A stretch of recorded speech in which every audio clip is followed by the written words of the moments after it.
Hi guys, here we've got our update for month 5, which is the price is the end of 31st of August. Now, it's been a pretty good, well, couple of weeks at least anyway, and a good month overall, because I was more than 10%, well, it was actually 15% down at one point, and the profit and loss to date in total is now just about minus 0.5%.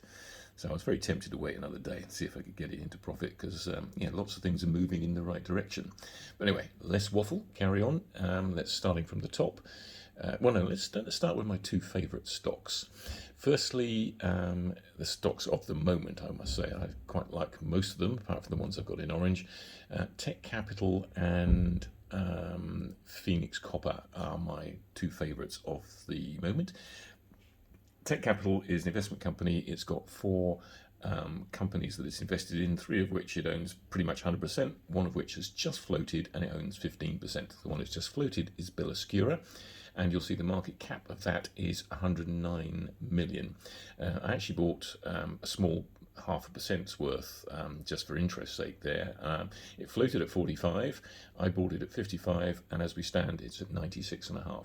It makes portable oxygen cylinders and it's going to take the world by storm, not just for COVID situations but COPD and all that sort of stuff.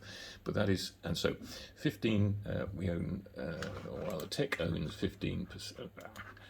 Tech owns 15%.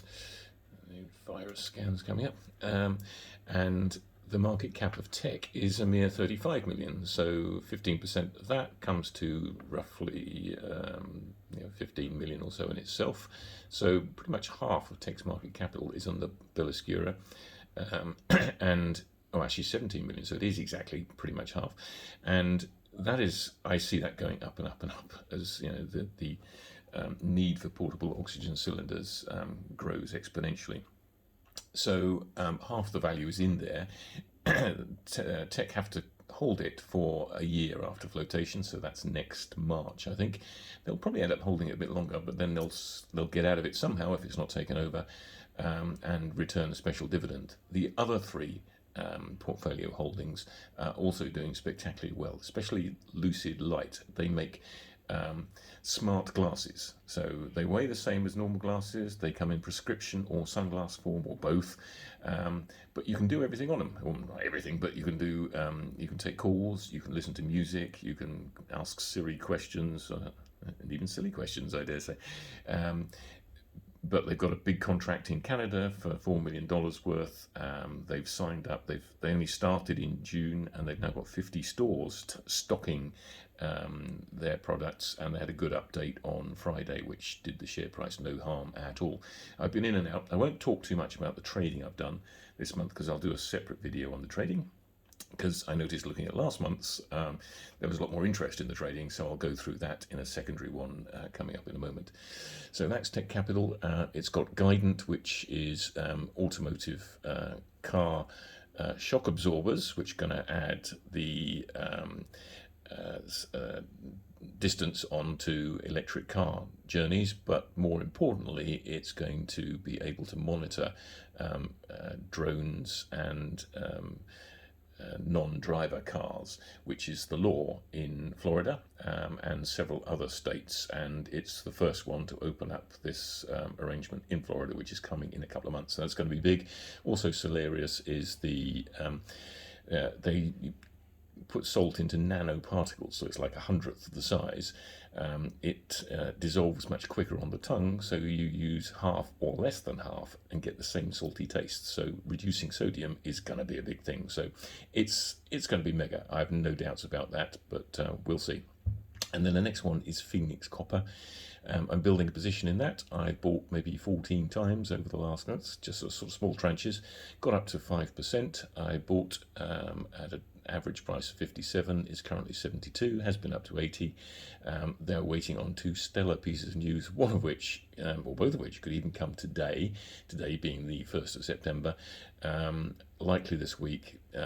probably best researching itself. It's essentially a copper mine in Idaho, which is the safest jurisdiction, but it's got some spectacular results, and it's also got lots of other things other than copper, gold, silver, and a few other things I can't even pronounce. So it's well worth researching those two. Those are my favourites. Anyway, back to the top three.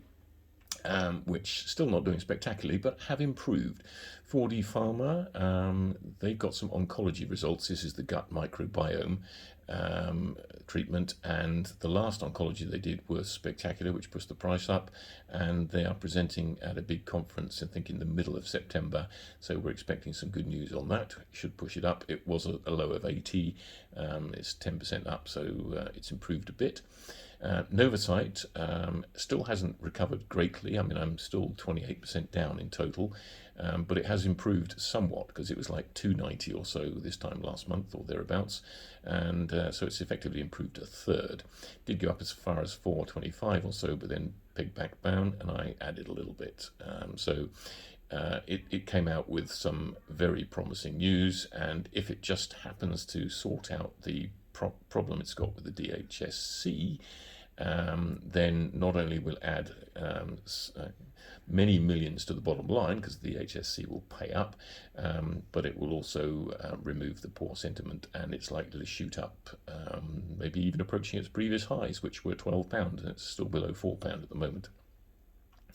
And it's expanding globally, so it's actually removing the DHSC or removing the dependency on it, let's say. It's actually doing business directly with the hospitals on the same equipment that the problem that the DHSC apparently has with it. So it produced a contract the other week of 4.7 million or something with a few hospitals. So it's actually still doing business with it, but it's got a lot of the testing market. Many companies use its tests, and it's got to sign up with the World Health Organization for a 2-year contract, which could be mega, and it's extended its UNICEF contract by a further 12 months. I think it's already had 2 years or something on it anyway, but so looking good. DVRG, we're still waiting on the contract news, which isn't too far away, I'm sure, but LabSkin is making great headway. There was another company, Galini, came out and was boasting that it had the LabSkin seal of approval, and it's got a little logo sort of stamped to that effect. It's doing business already with 18 of the top 20 cosmetics companies around the world, and it makes reproduces human skin in the laboratory, so avoids animal testing and all that sort of stuff. It's also got the water monitoring, which could be huge, and the contract with the Chinese state company China Resources is still awaiting signature and is due, it said, late 3Q or early 4Q. More likely 4Q, I would think, but when that happens, all hell could proverbially break loose. So DeepVerge, that did get down to about 28, but it's perked up to 30.5. I'm actually losing slightly on that one, but not too much. So we'll see how that goes. Others in the next best bets, EKF has perked up a little bit, showing at 81.8 now, so 16% up in that. Phoenix Copper, as I've mentioned, 25% up. Should mention Tech Capital. Actually, with my dealings, I'm 77% up on that and hold about 7% at the moment. REAT has been the spectacular outperformer. I've made 235% on the investments I've got in that. Wish I had more. I've traded a bit along the way, and this is one example where trading has worked against, because the price has gone on up and up and up. It hasn't sort of had pushbacks. Oh, it's had little pushbacks, but not pushbacks enough for me to be able to add more as it's gone along. So I've only got about 3% in that, which is a shame, but any pullback I will add more, but fully expect it to keep on going. It's 410 or so at the moment, and on may it go still.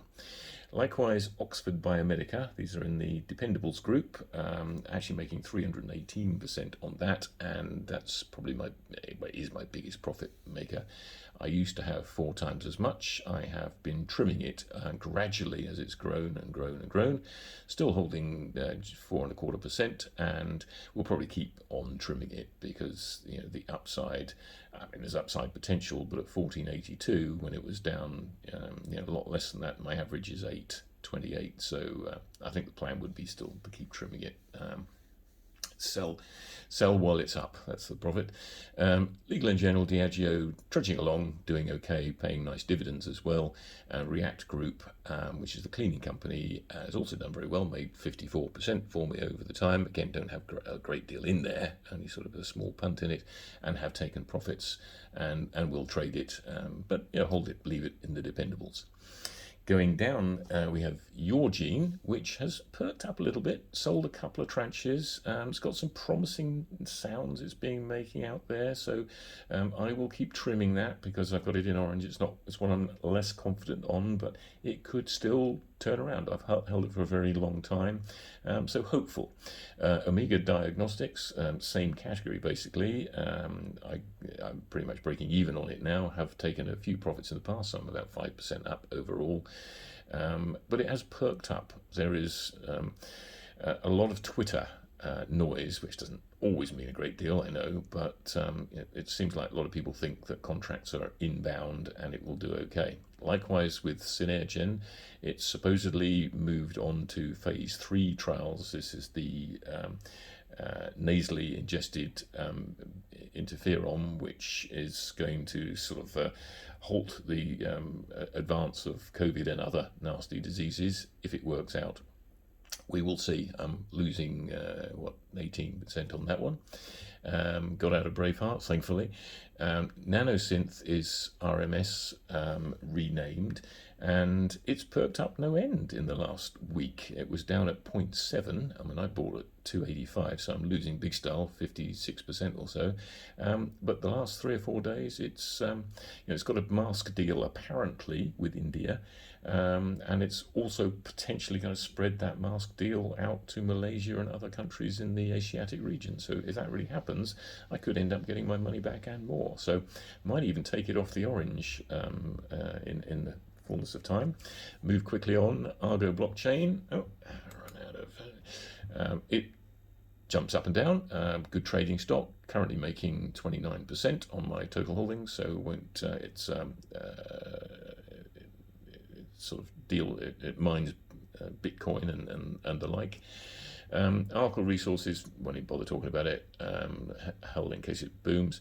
Tiziana just announced they're going to go on to NASDAQ, which dropped the price down to below 50, and it was going to cancel its UK holding in AIM. Now I will get out of it before it goes to NASDAQ, unless it comes up with spectacular results, and then I'll investigate how I might be able to hang on to it. I'm losing big style. Only had a small punt anyway, but now.